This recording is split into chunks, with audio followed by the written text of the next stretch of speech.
ও guys, সবাই কেমন আছেন? আশা করি সবাই ভালো আছেন, আর আমিও ভালো আছি। তো আপনাদের সাথে আবারও নিউ ব্লগ ভিডিও নিয়ে হাজির। রাইস মিলে কীভাবে আমাদের ধান ফ্রেশ করা হয়, ধান থেকে চাল ফ্রেশ করা হয়, খারাপ চাল ফ্রেশ করা হয়। চলো সবাইকে দেখাই।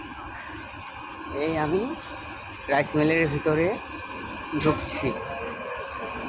এই রাইস মিলের ব্যাগটা দেখাই তোমাদের। এই যে কত সুন্দর একদম রাইস মিল, কত টায়ার। এই যে দেখলেন, এবার দেখাবো ধান চাল কীভাবে হয়। ভিতরে যে পাউডার এত কি পড়ে গেল, ধান কীভাবে চলে দেখাচ্ছি। এবার এই যে মেলের ভিতরে চলে এলাম, ব্যাগটা দেখাই।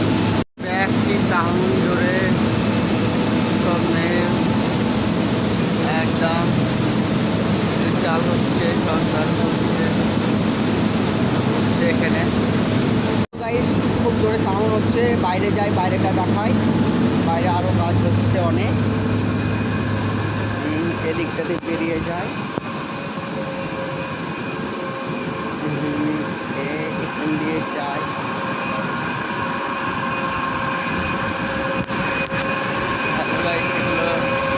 মিটার থেকে ধান হচ্ছে, ওপরটা ধান নিয়ে যাচ্ছে। তাই তারপরে প্যাক করি।